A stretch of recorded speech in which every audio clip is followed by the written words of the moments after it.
Queridos, hoje nós vamos falar sobre oração. Em alguns momentos, vai parecer que é uma aula, não é? Então vai ser um pouquinho diferente do que nós costumamos fazer nas pregações, mas eu sinto que é necessário, não é? Todos os anos, como pregador, na igreja onde eu sou pastor, que hoje é Mogi Guaçu e Artur Nogueira, eu tento trazer de 1 a 2 vezes no ano uma mensagem, pelo menos, sobre oração. Isso quando nós não fazemos uma série toda sobre oração. Imagine uma pessoa ter uma condição médica que ela dependa de um remédio para sobreviver todos os dias. É assim que nós devemos olhar para a oração. A oração é um remédio para a nossa alma. É parte indispensável da vida cristã. Sem a oração, nós não conseguiremos sobreviver às lutas, às tentações e a tudo aquilo que o mundo, não é, tem e faz contra nós. A oração, ela é a base da vida cristã. 1 Tessalonicenses 5,17 tem uma receita para nós. E diz assim: nunca deixem de orar. Ou seja, a oração, ela deve fazer parte da vida do cristão. É uma expectativa e não uma opção. Hoje eu vou lidar com o momento em que nós reservamos para estarmos sozinhos com Deus orando. Porque nós temos as orações cotidianas, não é? Diante de alguma situação que se apresenta em nossas vidas, nós fazemos rápidas orações em nossos pensamentos. Talvez antes de se alimentar, nós fazemos rápidas orações. Enfim, essas orações são bem-vindas, são maravilhosas, mas hoje eu quero me dedicar a pensarmos na oração onde nós separamos um tempo a Deus e ali no secreto com Deus nós derramamos, não é, nosso ser, nosso espírito e nossa fé. Jesus, ele é nosso grande exemplo. E constantemente no ministério de Jesus, nós vemos que ele se separa das pessoas para estar em oração sozinho com Deus. Por exemplo, Lucas 5,16, ele diz: ele, porém, se retirava para lugares isolados a fim de orar. Mateus 14:23. Depois de mandá-las para casa, Jesus subiu sozinho ao monte ao fim de orar. Quando anoiteceu, ele ainda estava ali, sozinho. Lucas 6,12. Certo dia, pouco depois, Jesus subiu a um monte para orar e passou a noite orando a Deus. Quando amanheceu, reuniu seus discípulos e escolheu 12 para serem apóstolos. Então veja, Jesus, o nosso exemplo, ele separava momentos para orar a Deus. Quanto mais nós então, né, irmãos? Só que infelizmente muitos de nós não têm isso como prática.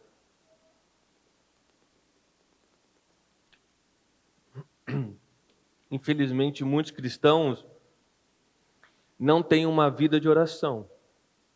Não têm um momento separado para se dedicar a Deus em oração. Não alimenta o seu espírito através dos seus devocionais. Infelizmente, muitos cristãos não levam com seriedade, negligenciam a oração e não entendem, né? Ficam surpresos quando veem que lhes falta fé, quando percebem que a vida espiritual deles está sempre fraca, mancando, porque enfrentam tantos problemas e se desesperam, não é? Eles se surpreendem. Mas não deveria haver surpresa, não é? Se você não tem tido uma vida de oração.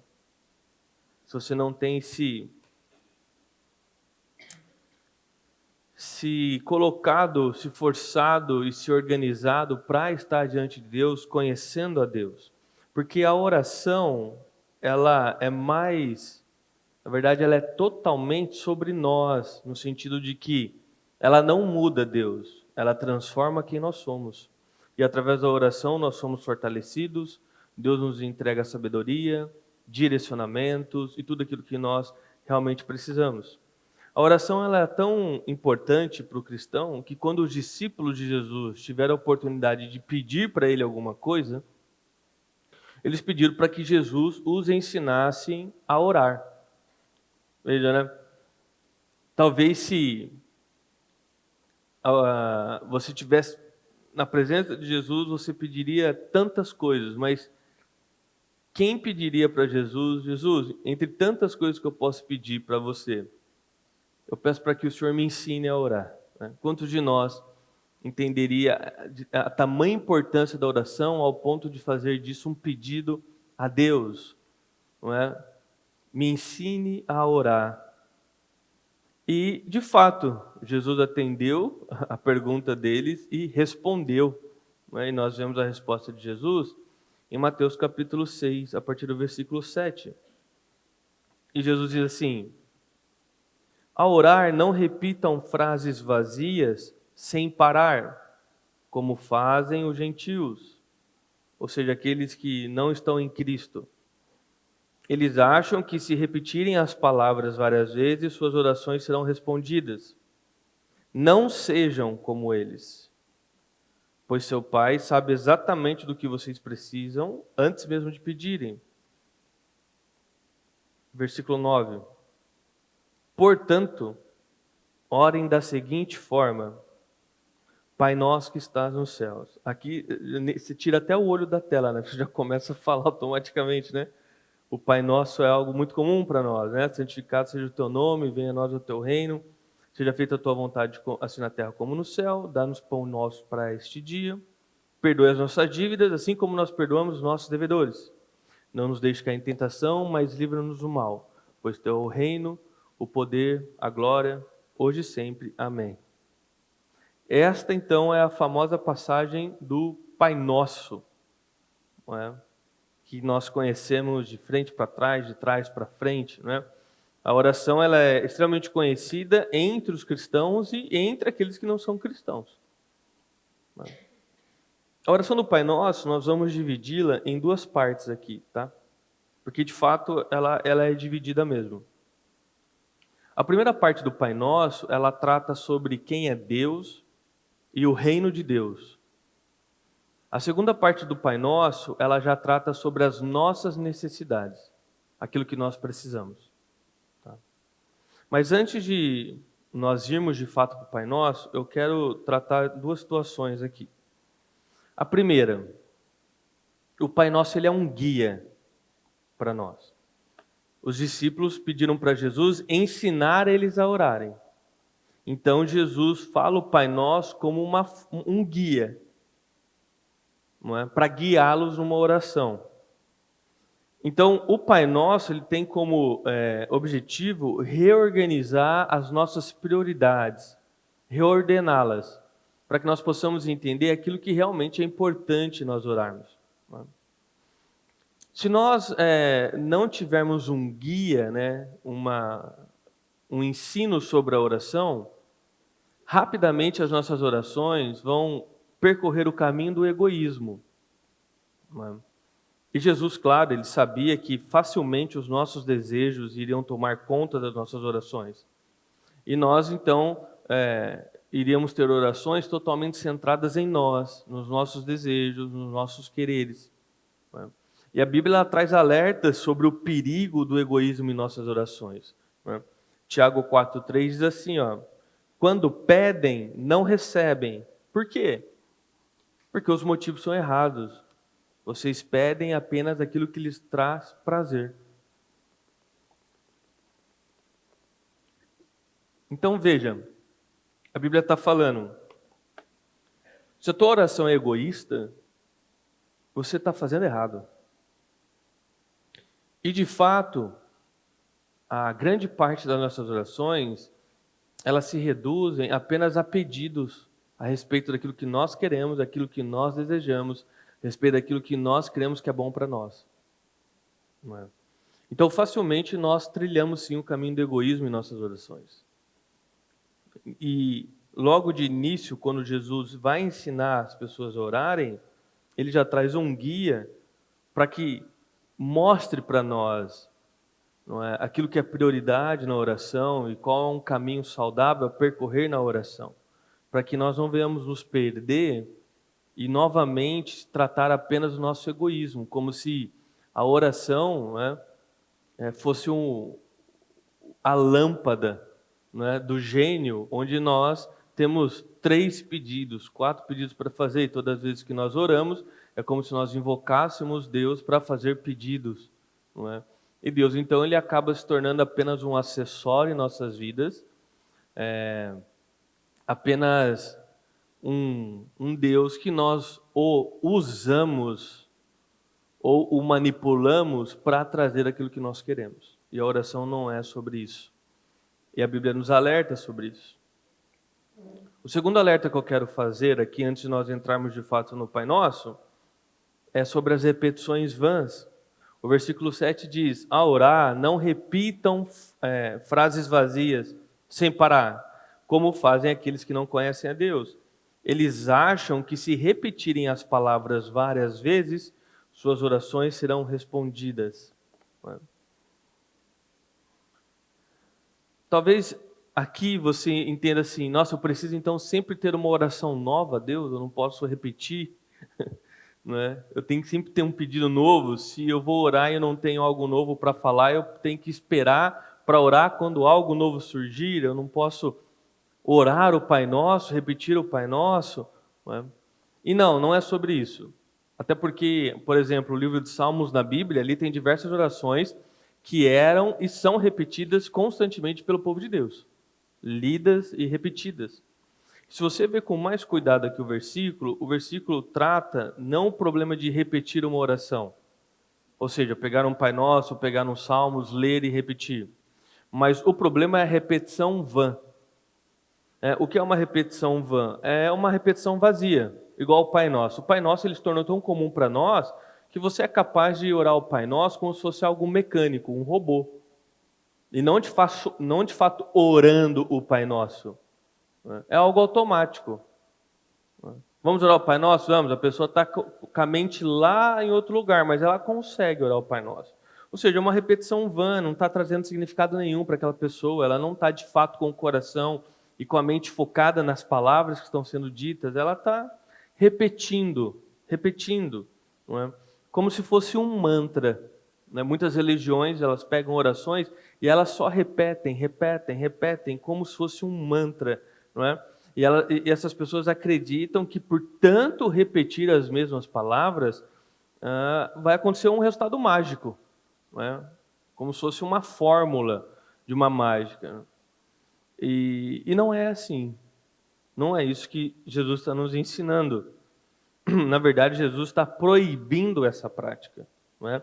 Eles acham que se repetirem as palavras várias vezes, suas orações serão respondidas, ou seja, não vão ser. Não vão ser. Então, com esse entendimento, nós podemos sim, por exemplo, orar o Pai Nosso. E nós oramos o Pai Nosso com uma certa frequência. Nós oramos com o nosso coração, entendendo cada palavra e fazendo dela, de fato, uma oração. Mas melhor ainda do que você orar o Pai Nosso é você usá-lo como um esqueleto, onde você irá preenchê-lo com as suas palavras, com as suas necessidades, com o seu coração, certo? Porque o Pai Nosso é um guia para nós. Posso orar o Pai Nosso? Claro que pode, mas quando orar o Pai Nosso, tenha certeza de que você está orando o Pai Nosso, não apenas repetindo de forma mecânica palavras. E não caia no engano de que se eu orar tantas vezes aquela mesma oração, eu vou forçar Deus a me ouvir, porque na verdade Ele não estará te ouvindo. É isso que Jesus está ensinando aqui para nós. Versículo 7. Eles não repitam frases vazias sem parar. Acham que se repetirem as frases vazias, suas orações serão atendidas. Não vão ser atendidas. Jesus está claramente falando isso aqui. E aí então, depois que ele dá esse direcionamento, ele de fato inicia o Pai Nosso como um ensino. Deixa eu pular aqui. Que é o que eu acabei de falar. Como um ensino, um guia, um esqueleto da oração. Afinal, os discípulos pediram: Jesus, nos ensine a orar. E Jesus agora, de fato, vai ensiná-los a orar.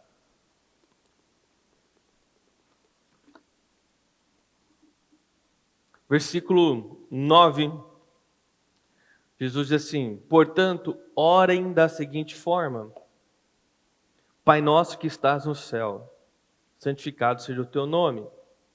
Venha o teu reino, seja feita a tua vontade, assim na terra como no céu.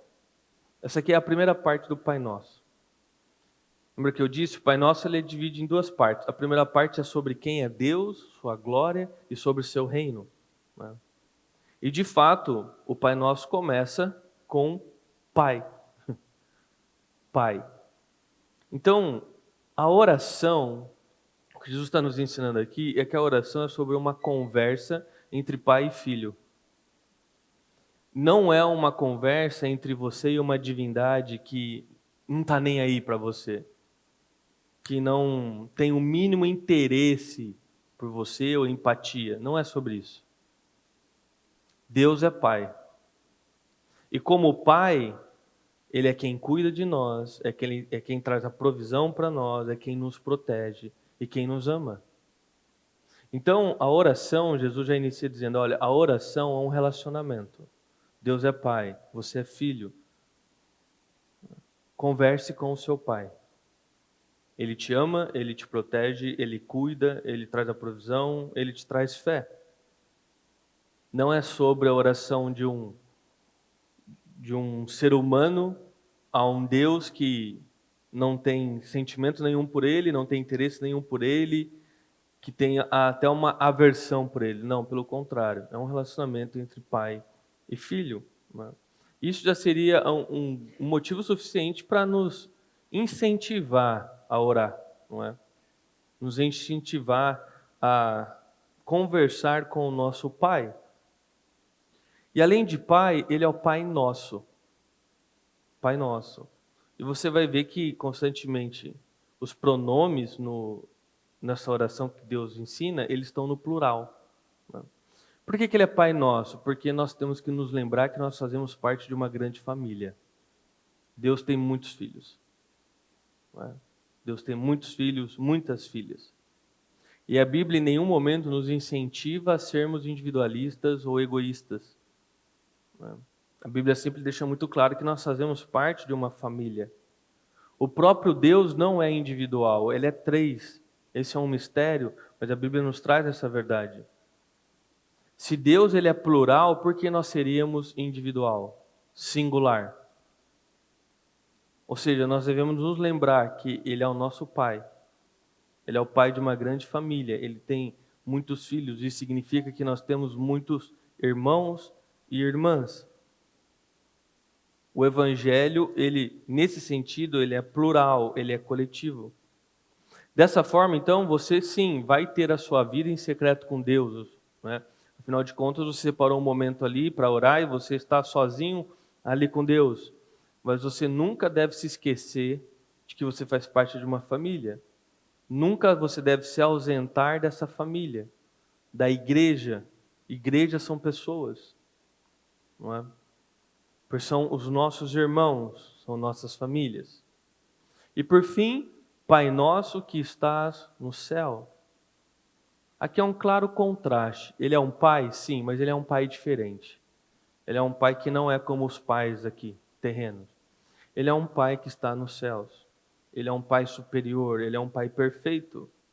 Ele é o pai ideal. Ele é o pai ideal. Então, nesse pequeno trecho, Pai nosso que estás nos céus, nós reconhecemos a quem nós estamos orando e nós estamos reconhecendo que esse Deus, ele é nosso Pai e ele é um Pai poderoso, ele é um Pai perfeito. Ele é um Pai que se preocupa com os seus filhos. Então, há um direcionamento aqui, certo? Então, percebam, em uma pequena frase, o quanto que Jesus está ensinando sobre a oração. Pai nosso que estás nos céus, santificado seja o teu nome. À primeira vista, né? Santificado seja o teu nome. Como que eu vou santificar o nome de Deus? Ele já não é santo? Deus já é santo. Como assim nós vamos santificar o nome de Deus? O que isso significa? Muitas pessoas oram o Pai Nosso há décadas e elas simplesmente não conseguem, elas não se preocuparam em nenhum momento em entender sobre o que elas estão orando. Sobre o que elas estão orando. Santificarmos o nome de Deus é quando nossas atitudes refletem o caráter de Deus para este mundo. Quando nós somos um outdoor ambulante de quem Deus é, do amor que Deus tem, e as pessoas ao olhar para nós, elas olham para Deus. Então nós estamos santificando o nome de Deus neste mundo caído, porque as pessoas quando têm contato conosco, elas têm contato com Deus, com quem Deus é, com o seu caráter perfeito, com o seu amor, com a sua empatia, com a sua compaixão. Com certeza, pelo menos 99% das pessoas que estão aqui hoje conheceram a Deus através da vida de outra pessoa. Uma parcela muito pequena de pessoas tem algum tipo de experiência sobrenatural ou um outro caminho pela qual conhecem a Deus que não seja por outros cristãos, por outras pessoas. Então você entende o tamanho da nossa responsabilidade como filhos de Deus, de santificarmos o nome de Deus, ou seja, de vivermos de tal forma a refletirmos o caráter de Cristo? As pessoas olharem para nós e enxergar Cristo. O nome de Deus ele está vinculado às nossas vidas.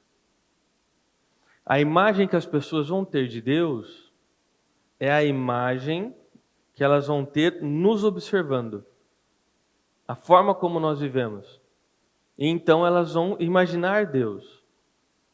As pessoas aí fora, elas leem a Bíblia olhando você. Você é a Bíblia que elas leem todos os dias.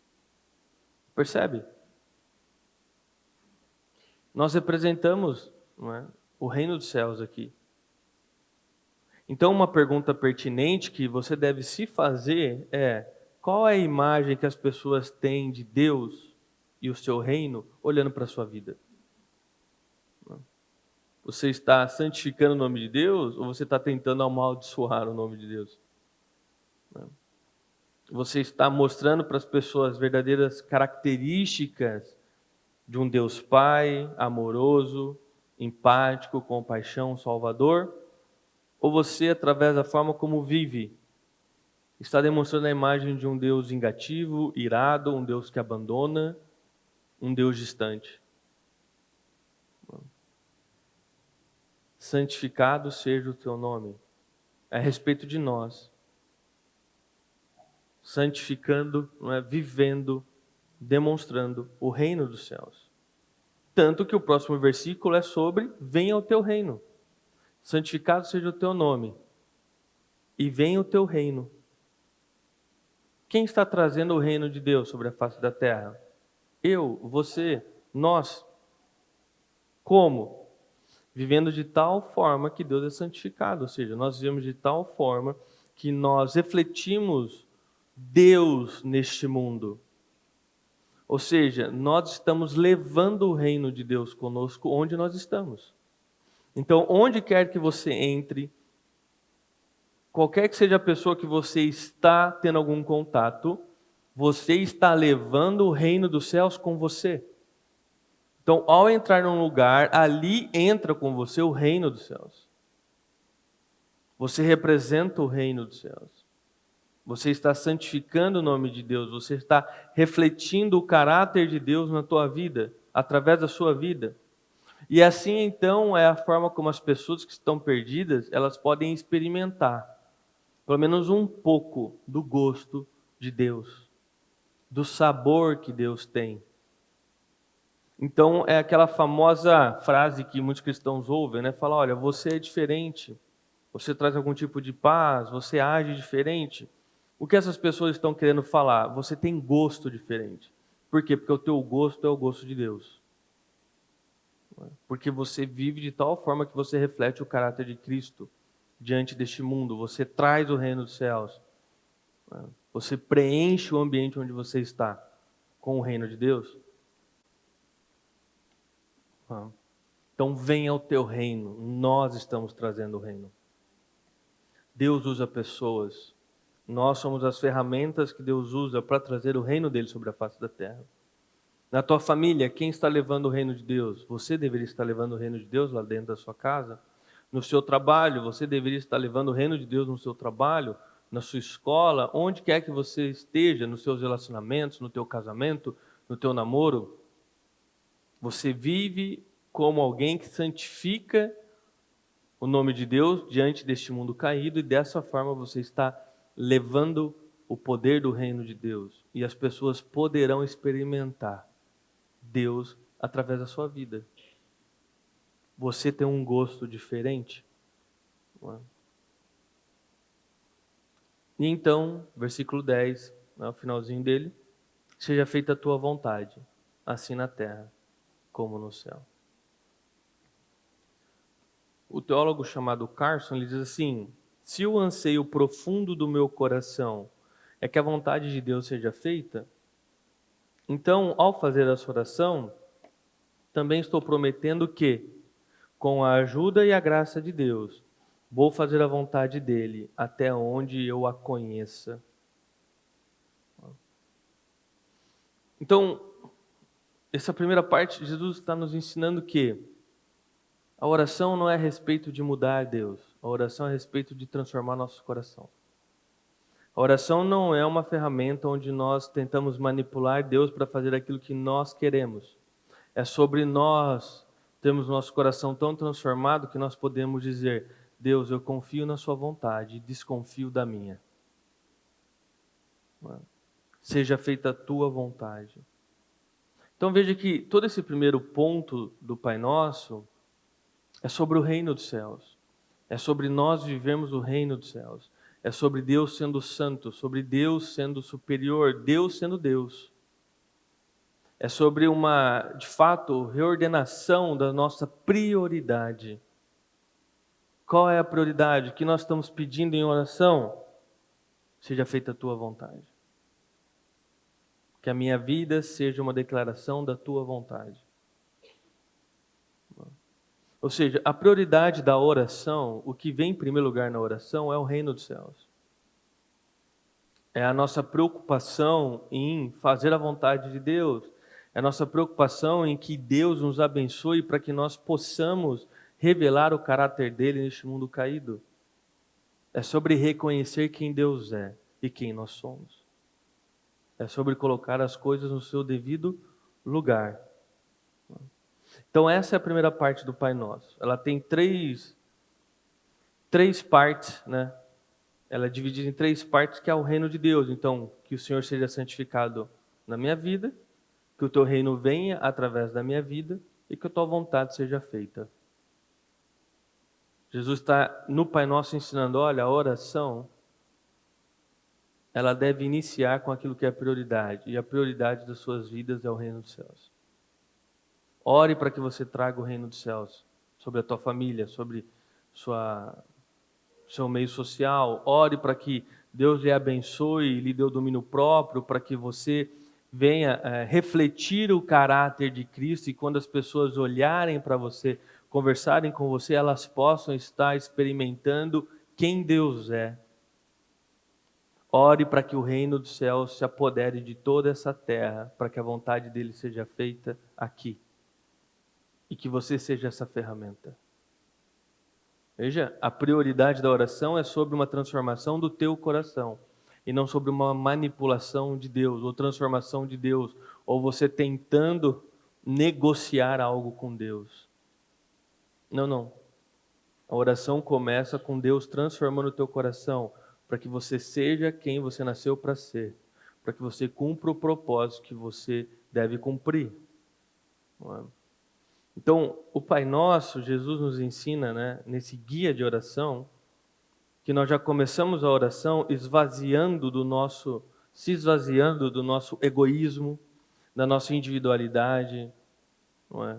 Do nosso eu, e nos enchendo de quem Deus é, da pluralidade, nos lembrando da igreja, dos irmãos, da família, do reino dos céus. Não é? Essa é a primeira parte do Pai Nosso. A segunda parte do Pai Nosso, aqui já começa então, não é, as nossas necessidades pessoais. Não é? Versículo 11. Dá-nos hoje o pão para este dia. Perdoe as nossas dívidas, assim como perdoamos os nossos devedores. E não nos deixe cair em tentação, mas livra-nos do mal. Pois teu é o reino, o poder e a glória, para sempre. Amém. Não é? Então, segunda parte do Pai Nosso traz 3 assuntos que têm a ver conosco. É o momento onde você vai falar de você, onde você vai fazer os seus pedidos, onde você vai derramar o coração só a respeito daquilo que está doendo, daquilo que tem tirado o seu sono, sua paz. Não é?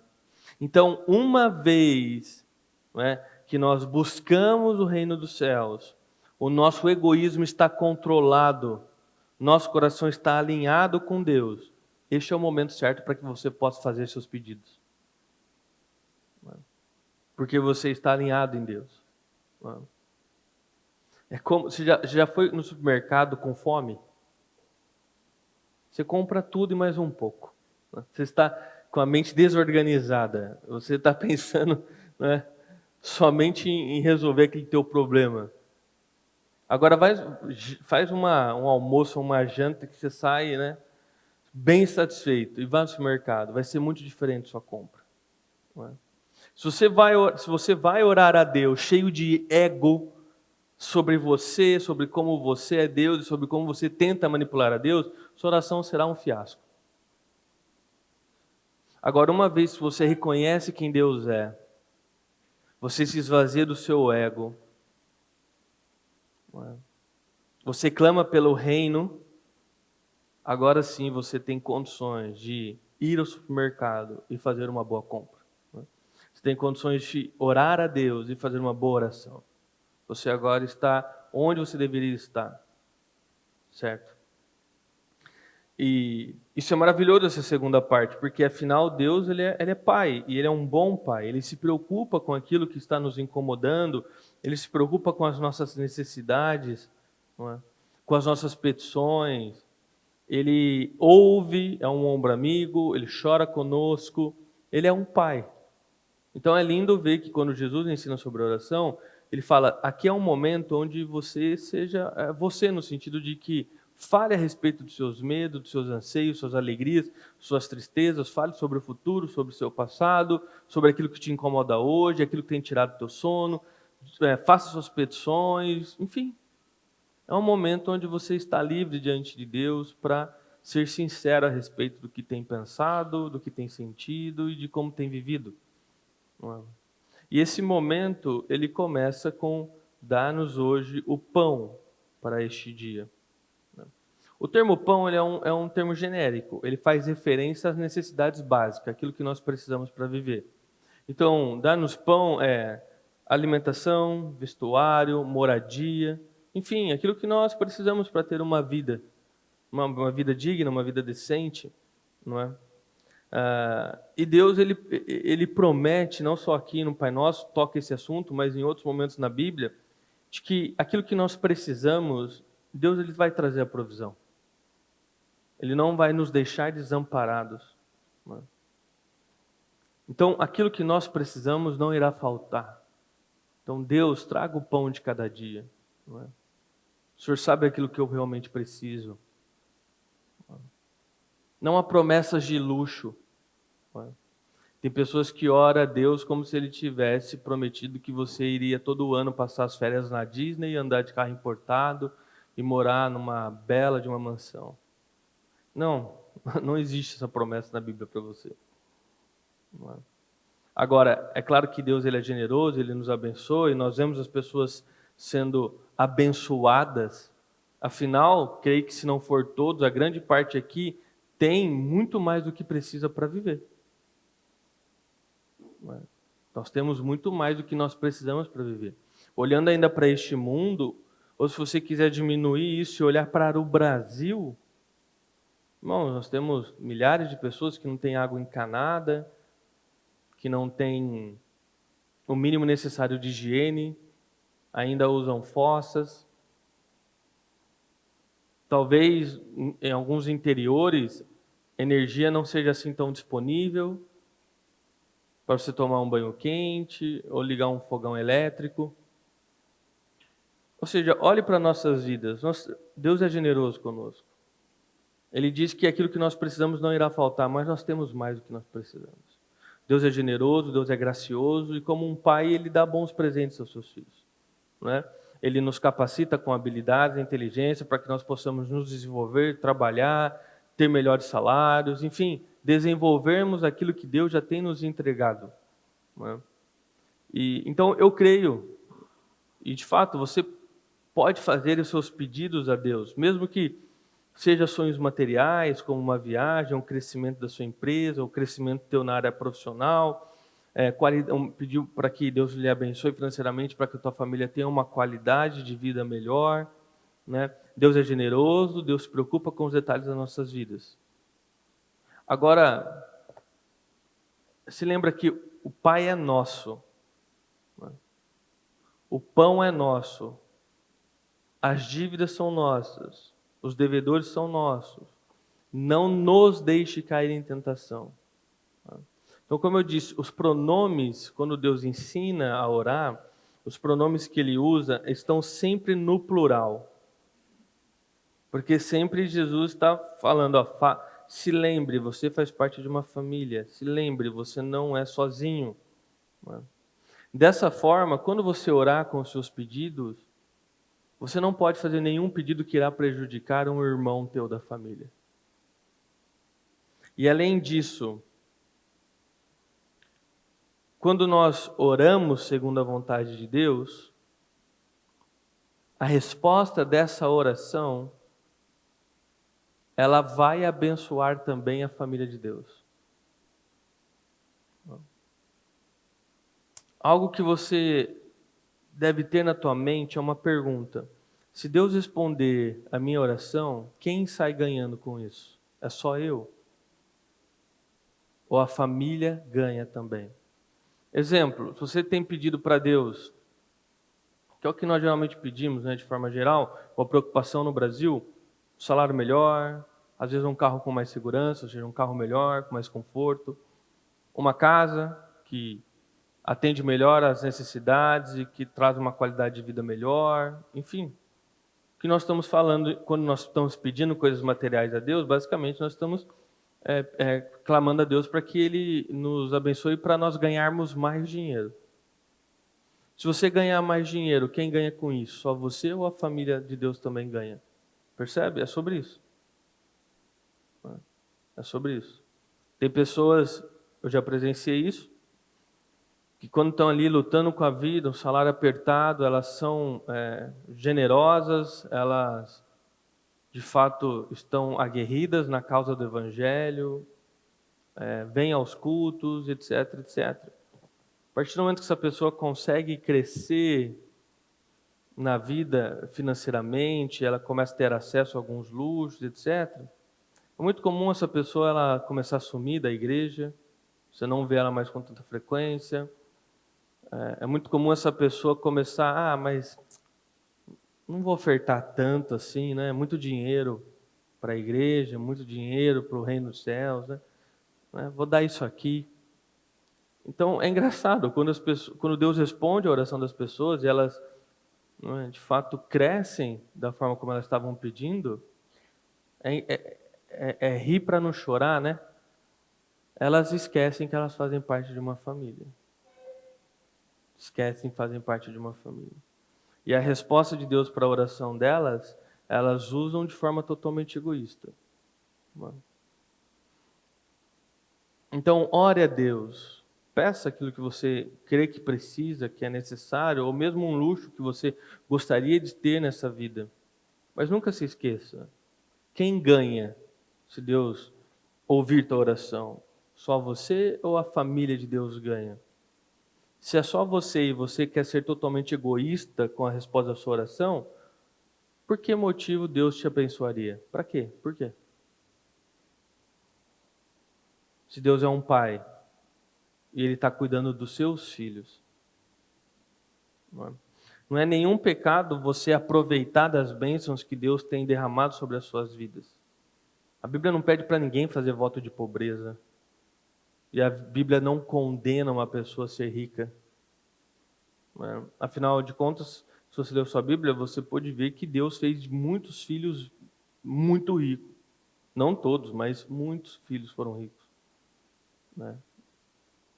Então não há pecado nisso. O alerta é para aqueles que pedem a Deus e quando recebem são egoístas com aquilo que receberam.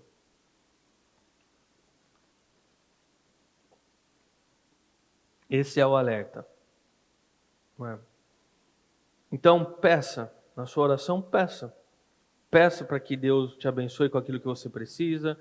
Peça para que Deus te abençoe com aquele sonho ou desejo material que você tem, às vezes um celular novo, coisas que pode ser até uma bobeira, né? Você pensar, mas Deus é seu pai, Ele se importa, ele se atenta aos detalhes. Não é? Peça, mas nunca se esqueça. Não é?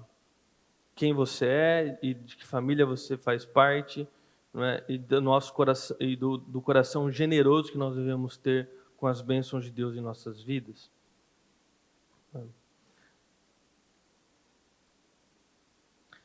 Versículo 12. Perdoa as nossas dívidas, assim como nós perdoamos os nossos devedores. Aqui é um ensino difícil. Aqui é um ensino bem difícil. Claramente Jesus ele vincula o nosso relacionamento com Ele ao nosso relacionamento com os outros. Claramente existe esse vínculo aqui. Basicamente, se nós não enxergarmos o nosso próprio pecado como a falta de perdão, não é? Com aqueles que falharam conosco, é hipocrisia pedir o perdão de Deus a respeito daquilo que nós temos falhado com Ele. Percebe? Se nós não perdoamos aqueles que falham conosco, a hipocrisia nós pedimos para que Deus perdoe as nossas falhas com eles. É isso que Jesus está ensinando aqui, nessa parte da oração. Perdoe as nossas dívidas, assim como eu perdoo quem deve para mim. Então, Jesus ele está aqui desmascarando o coração humano e mostrando uma hipocrisia. Fala, você é um coração duro, você não perdoa ninguém, você guarda mágoa de todo mundo, aí você tem a cara de pau de pecar contra mim, de viver quebrando, né, o nosso relacionamento. Você tem a cara de pau agora de vir pedir para que eu te perdoe. Você não perdoa ninguém. Você não ama ninguém. Você é duro com as pessoas. Quem falha com você, nunca mais você vai estender perdão para essa pessoa? Como que você tem a cara de pau agora de vir pedir perdão, sendo que você falha comigo constantemente todos os dias? Percebe? Então, é um ensino duro, porque é um ensino que confronta o nosso coração egoísta. E nós já falamos muito aqui sobre perdão, nós já tivemos uma pregação inteira sobre o perdão, que foi dentro da série dos 2 filhos, né? Mas, basicamente, nós não perdoamos as pessoas porque elas merecem. Porque, no fundo, ninguém merecia, nem você, nem ninguém. Nós perdoamos as pessoas justamente porque nós somos perdoados por Deus. Então, assim como Deus nos perdoa quando nós falhamos com Ele, nós perdoamos as pessoas quando elas falham conosco. O perdão de Deus, o perdão que nós damos, é o reflexo do perdão de Deus em nossas vidas. Um coração transformado perdoa. Então veja o quanto isso é sério. Quando você pede perdão a Deus, tenha a consciência tranquila que você tem se esforçado para perdoar quem falha com você.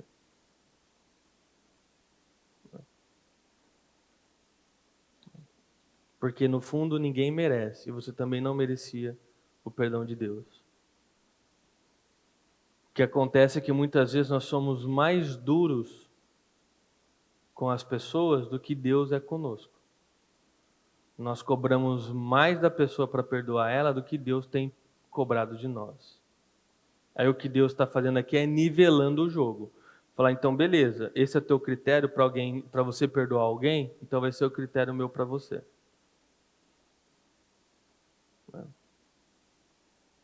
Veja, então, como é difícil. Então, Jesus aqui está falando, não seja um hipócrita. Se você quer o meu perdão, então use a minha régua para perdoar os outros também. Agora, se você quer jogar uma régua alta para as outras pessoas, eu vou cobrar essa régua de você também. Então, dá-nos pão para este dia, perdoa as nossas dívidas, assim como nós perdoamos os nossos devedores, e não nos deixe cair em tentação.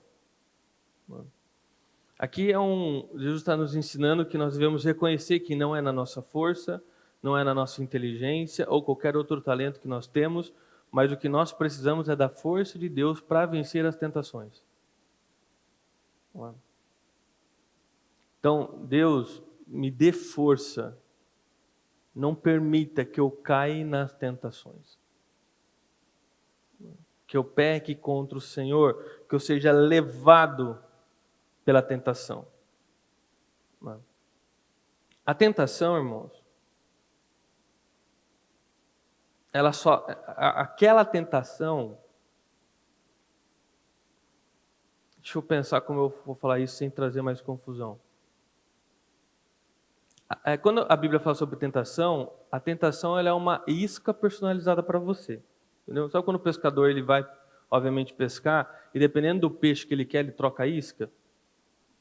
Isso que é a tentação. Satanás te conhece, ele sabe aquilo que te tenta. Entendeu? Aquilo que você tem desejo. E ele vai usar a isca daquilo que tenta você para te pescar. Então, cada um enfrenta uma tentação, porque cada pessoa tem a sua realidade, cada pessoa tem os seus desejos. Então, talvez para uma pessoa, a bebida alcoólica seja uma grande tentação. Para outra, você pode levar essa pessoa, ela pode morar num bar, que ela não dá a mínima para bebida alcoólica, aquilo não tenta ela de nenhuma forma. Ou seja, a tentação ela sempre é personalizada para você. Então veja que a tentação é sobre um desejo que você já tem. E o diabo só vai lá com a isca ficar pertinho de você, entendeu? Ele coloca a isca lá e fica com a isca na tua cara, te tentando a morder aquilo. Não. Isso é uma tentação.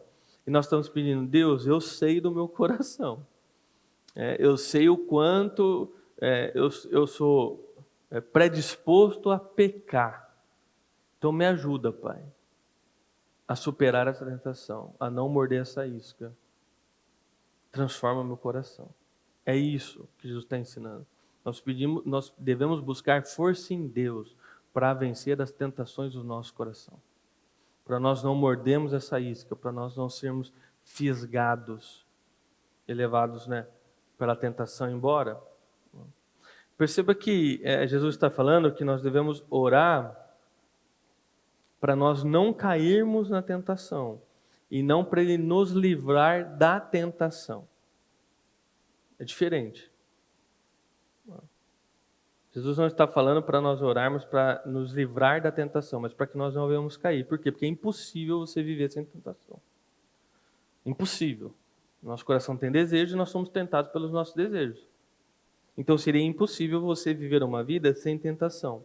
Além disso, a tentação ela tem um papel muito importante na vida.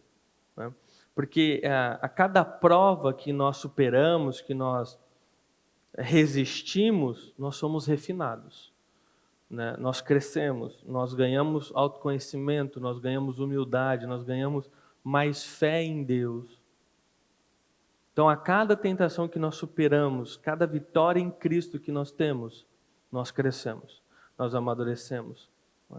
Então, por essa ótica, a tentação, além de ser algo inevitável, ela tem um papel maravilhoso, que é o que ela nos faz crescer. Ela nos faz amadurecer.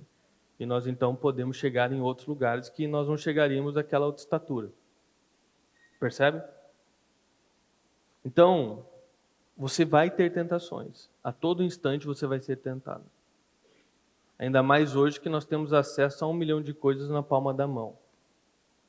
Não é? Nós oramos pedindo força a Deus para vencermos as tentações. E quando nós vencemos pela graça de Deus, nós crescemos. Nós evoluímos no sentido de nos tornarmos mais maduros, mais conscientes do poder de Deus em nossas vidas, mais maduros na forma de pensar, na forma de olhar, e isso faz com que nós estejamos preparados a receber novidades da parte de Deus. Novidades da parte de Deus. Afinal de contas, por mais que um pai ame seu filho, ele não vai dar um carro para o seu filho de 10 anos. Por quê? Porque ele não tem a capacidade de ter um carro. A partir do momento que aquele filho cresce, amadurece, ele finalmente pode ter um carro. Então, não existe demora da parte de Deus em nos abençoar. O que existe é uma falta de urgência e compromisso da nossa parte de vencer as tentações, crescer, amadurecer para receber aquilo que Deus tem para nos dar. Percebe? Muitas vezes nós somos a criança de 10 anos pedindo para o pai um carro. Não é que o pai não possa dar e que ele não queira dar. Você não tem condição de ter aquilo. E uma bênção fora do momento ideal, ela é uma maldição na tua vida. Ela pode ser um instrumento de morte. Então, muitas bênçãos nós poderíamos ter recebido se nós estivermos firmes na nossa vida de oração, crescendo em maturidade com Deus. Deus ele tem um plano maravilhoso para nós, ok. Mas grandes bênçãos de diversas situações nós só vamos viver através da oração. Ou seja, você vai ser salvo, mas você deixou de viver e de ter muitas coisas que você poderia ter experimentado nessa vida, porque você foi negligente na sua oração. Além de você permanecer como uma eterna criança, você mesmo está se limitando a receber novas bênçãos da parte de Deus. Porque você continua sendo uma criança birrenta, imatura e egoísta, negligenciando a oração, teu crescimento em Cristo, tua maturidade e tua fé. Então nós estamos orando a Deus para que Ele nos ajude a crescer e faz parte do crescimento vencer as tentações. A tentação, então, ela tem esse papel muito importante em nossas vidas. Ela nos refina, ela nos leva a um degrau mais alto e nós podemos receber coisas de Deus. Você já parou para pensar ou refletir o quanto você deixou de receber na tua vida por negligenciar a oração? Talvez isso que você tenha pedido para Deus, ou que você tenha tanto pedido, Deus ele tem para te dar. Só que você continua fazendo da oração e da sua vida apenas uma vida que gira em torno do seu egoísmo, você não amadurece, você não cresce, você não desenvolve. Suas orações é a respeito de você, não a respeito do reino. Você não se lembra que faz parte de uma família. Tranquilo, irmão, Deus está ligando para ela, tem umas coisas para acertar aqui com a nossa irmã. É normal, irmão. O celular toca, né? Todo mundo parece que está vindo uma nave de outro mundo, né, irmão? Então, reflita sobre isso, sabe? Muitas coisas nós não recebemos porque nós não oramos.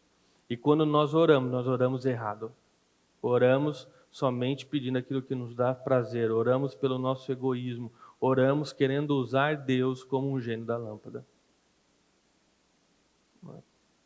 A forma como a pessoa ora, a vida de oração de uma pessoa, demonstra o grau de maturidade que essa pessoa tem.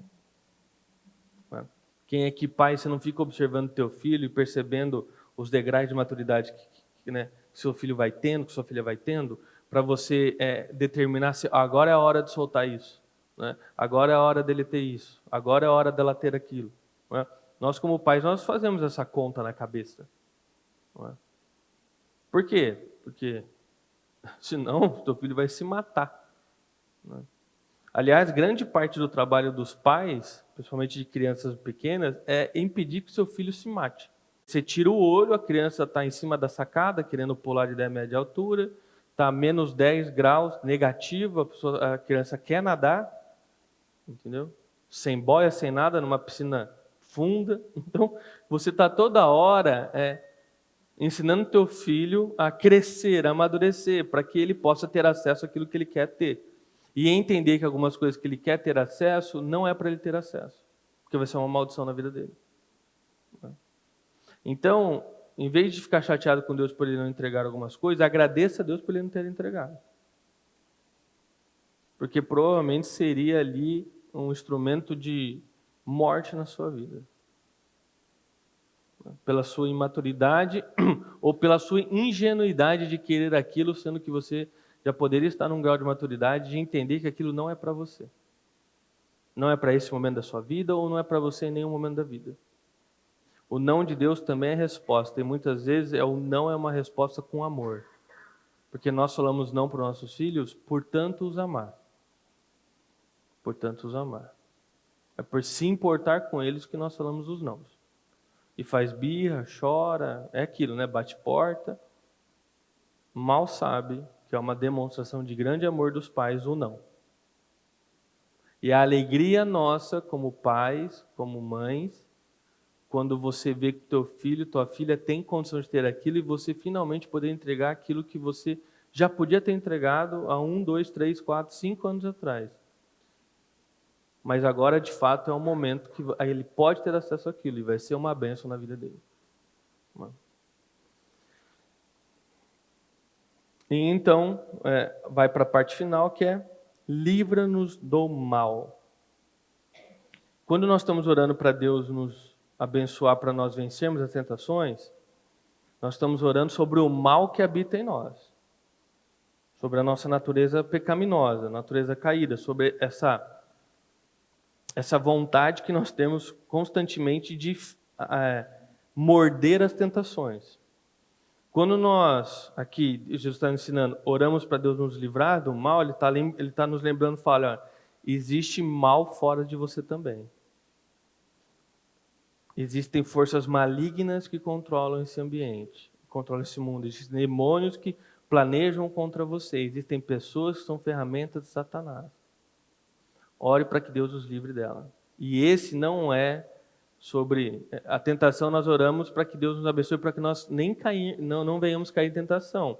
Sobre o mal, nós oramos para que o mal nem chegue em nós.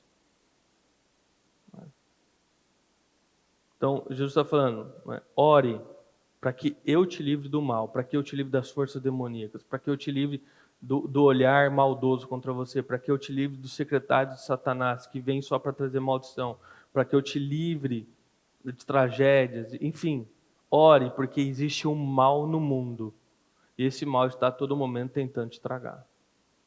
Então peça a proteção de Deus a respeito do mal que habita aí fora. E a oração termina com uma declaração, né? De novo remetendo a quem Deus é e ao reino, que é, pois teu é o reino, o poder e a glória, para sempre, amém. Ou seja, eu oro tudo isso, porque teu é o reino, tu é a glória. O Senhor é o Deus poderoso, o Senhor tem poder sobre céus e terra. E eu oro no teu nome, amém. Terminamos reconhecendo novamente quem Deus é e o adorando. E o amém é o padrão do final das nossas orações, né? E essa palavra amém também ela é extremamente usada e poucas pessoas deram real importância para entender de fato o significado dela. Quando você diz amém, é como se você estivesse dizendo, eu me comprometo com aquilo que foi dito. É um selo, é como se estivesse selando aquela carta, tem sua marca. Né? Então, aquilo que é dito em oração, irmãos, é coisa séria. Você está se comprometendo com aquilo. Você está se comprometendo com o reino dos céus. O amém é um selo. Eu me comprometo com o que eu orei. Eu me comprometo com Deus. Eu vou me esforçar para que isso aconteça. Então veja, de fato a oração não pode ser um ato mecânico, um ato vazio. A oração é um ato que envolve todo o nosso ser, nosso pensamento, nosso foco, nosso intelecto.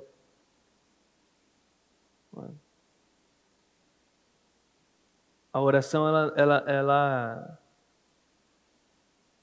facilmente ela cai na rotina, sabe?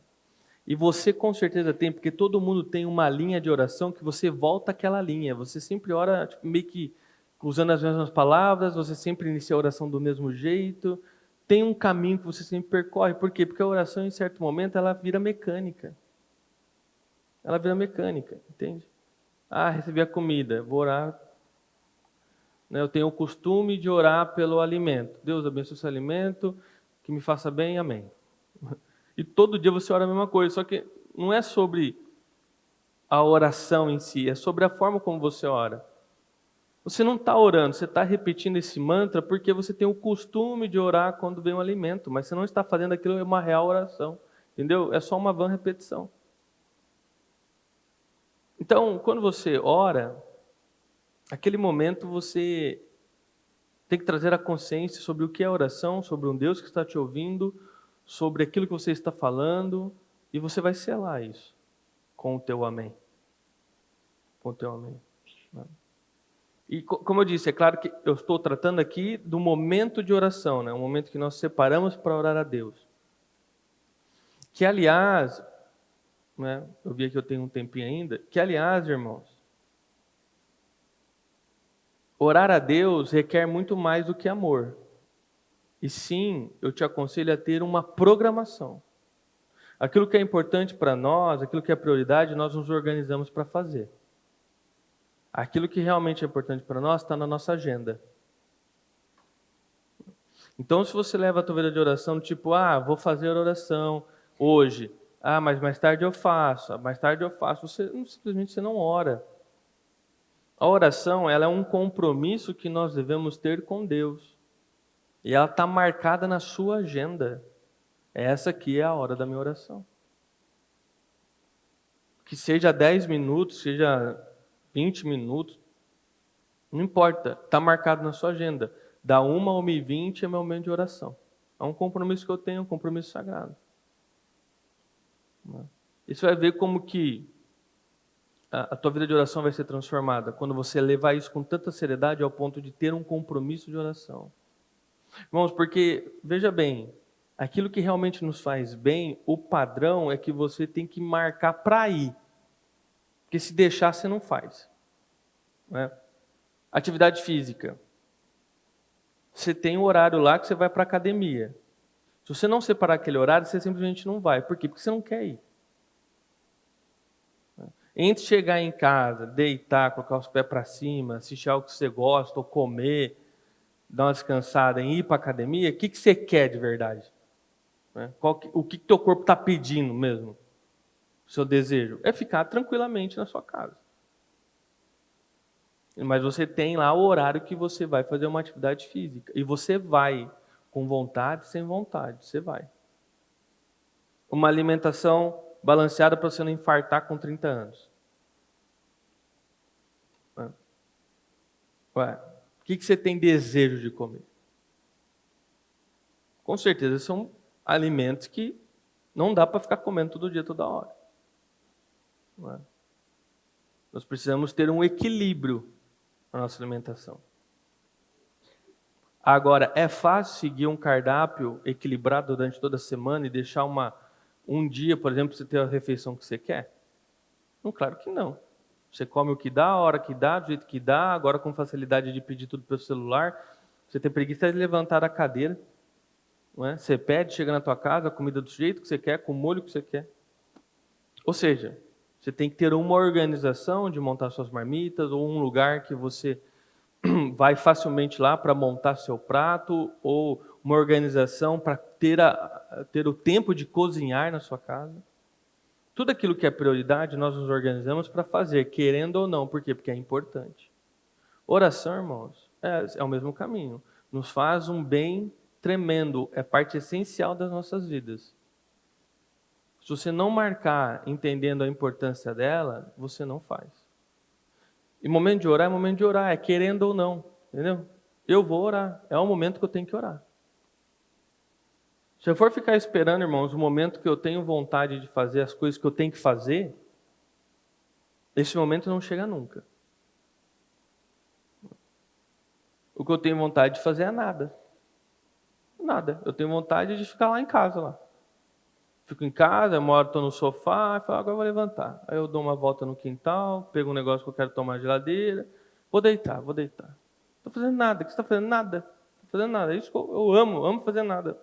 Não tem responsabilidade, não tem pressão, não tem tempo, não tem hora. Mas é assim que a gente vive? Claro que não. Claro que não. Você se organiza, você tem uma agenda, você tem prioridade. Você faz o que tem que fazer. Essa é a diferença de criança e adulto. O adulto faz aquilo que ele deve fazer. A criança faz aquilo que ela deseja fazer. Não é? Então a criança tem que convencer ela a tomar banho. Você tem que convencer ela na escola. Tem que convencer ela a comer. Tem que convencer ela a escovar os dentes. Tem que convencer ela a fazer xixi no vaso. Porque ela é criança. Ela faz aquilo que ela quer. Ela não consegue fazer a conta do que é importante, do esforço. O adulto, ele faz aquilo que ele tem que fazer. Então, por que você vai no vaso sanitário para urinar? Porque você tem que ir lá. Por que você escova o dente? Porque você tem que escovar o dente. Por que você come? Se esforça para comer bem? Porque você tem que fazer isso aí mesmo. Por que você acorda com sono, sem sono e vai trabalhar? Porque você tem que trabalhar. Entendeu? Esse é o adulto. E até você sentir prazer numa atividade leva um tempo, muitas vezes, de conhecer a atividade. Quem aqui faz exercício físico sabe que no início é muito difícil você ir, e continua sendo difícil muitas vezes ir. Só que você já consegue encontrar prazer na atividade e no resultado da atividade. Quem aqui segue um cardápio de alimentação, tal, no início é difícil, e provavelmente você vai viver lutas para continuar comendo corretamente. Mas você consegue apreciar o prazer que há no resultado, no emagrecimento, no corpo com uma estética melhor, na saúde. Você começa a descobrir novos temperos, e aquela comida que era sem graça agora tem sabor. Entendeu? Existe uma curva ali de aprendizado, de crescimento, de entender e de se adaptar àquilo ao ponto de começar a ver os pontos positivos daquela atitude. A oração é o mesmo caminho, irmãos. No início pode parecer enfadonho, é meio parado, isso e aquilo, mas continue. Ao ver os resultados, ao descobrir novos temperos, a atividade será prazerosa. Prazerosa. Continue firme na tua vida de oração. Você vai descobrir novos gostos, novos temperos, novas formas de fazer, e o resultado será maravilhoso. Você vai se apaixonar pelo resultado da oração. E então isso vai cada vez mais se tornando rotina, até que é um momento que você não vive sem orar. Você precisa orar. Mas organize sua oração. Tá? Coloque na sua agenda. Outro ponto, eu não ia falar nada disso, mas a gente tem 5 minutos. Constantemente, como assim, eu vou orar, eu não estou esperando ter vontade de orar, agora é a hora de eu orar. Então eu vou me dedicar à oração. É muito comum eu chegar para orar e eu estou com a mente virada. Eu nem sei o que eu vou orar. Eu estava até agora pensando em outras coisas, focado em algumas outras coisas. De repente eu estou lá, eu vou orar o quê? A mente está vazia, ou você está sem inspiração, ou você está chateado. Então, o que eu tenho? Eu tenho lista de oração. Então, por exemplo, segunda-feira eu oro pela minha esposa, pela minha filha. Terça-feira eu oro pela minha vida ministerial, profissional, por exemplo. Quarta-feira eu oro pela igreja e pelos membros da igreja. Quinta-feira eu oro pela minha vida pessoal, minhas necessidades pessoais, meus desejos, sonhos, etc. Okay? Sexta-feira eu oro pelo Brasil, pelo governo do Brasil, pelas leis do Brasil, enfim. Percebe? Eu tenho um guia de oração, eu tenho uma lista. Eu não preciso ficar pensando. Hoje é segunda, beleza, eu vou orar pela minha esposa, vou orar pela nossa família, vou orar pelo nosso casamento, pela nossa filha. Enquanto eu oro, novas coisas vêm à mente, novos desejos surgem, eu vou orar também por esses. Mas eu não preciso ficar parado caçando. Eu tenho uma agenda de oração. Isso me garante orar por aquilo que eu preciso orar toda semana. Entendeu? E aí, a semana vai mudando. Eu adiciono lugares, adiciono pessoas, tiro lugares, adiciono uma necessidade nova que surgiu no nosso casamento, ou uma tentação, ou uma dificuldade nova na vida da minha filha, que nós precisamos, né, com sabedoria, tomar uma decisão ali. novas necessidades surgem dentro da igreja, novos irmãos nos procuram, vai mudando, mas o esqueleto está lá, entendeu? Assim como o Pai Nosso é um esqueleto que nos guia sobre a importância do reino dos céus, a prioridade de Deus, reorganizar nossa mente para fazer a vontade de Deus, depois de nossa necessidade. Assim como é um esqueleto, eu tenho um esqueleto dos meus pedidos. Eu tenho um esqueleto dos meus pedidos. Então está lá o esqueleto e toda semana eu preencho ele com novas palavras. Percebe? Pessoas espiritualizam tudo, né, irmãos? Espiritualizam tudo. E Deus nos fez de tal forma que nós funcionamos com organização. Nós organizamos. Vou orar, não sei o que eu oro, o diabo está me atacando. Não, é você que não tem o mínimo de responsabilidade de organizar a sua vida de oração. Muitas vezes não tem nada de diabo, não. É moleza nossa. Sabe? Moleza nossa. Então veja qual é a tua realidade e se organize para orar. As orações rápidas do dia a dia, elas continuam. A oração, às vezes, você está dirigindo, vê um negócio, ou lembra de alguma coisa, você faz uma rápida oração ali, na hora que você está cozinhando, tal. Essas orações rápidas, elas fazem parte, são maravilhosas. Deus ouve orações pequenas também. Não lembra o ladrão na cruz? Fez uma oração lá de 3 segundos e foi salvo? Uma oração de 1 segundo, Deus ouve e responde, tá, irmãos? Mas é necessário separar um tempo para crescer em oração. Tá? Bom, já me estendi demais. Vamos ao refletir e praticar. Primeiro, a oração do Pai Nosso é um guia que alinha nosso coração com o reino. Então, o Pai Nosso nos ensina a alinhar nosso coração com o reino dos céus. 2. A oração do Pai Nosso nos ensina a importância da comunhão com a igreja.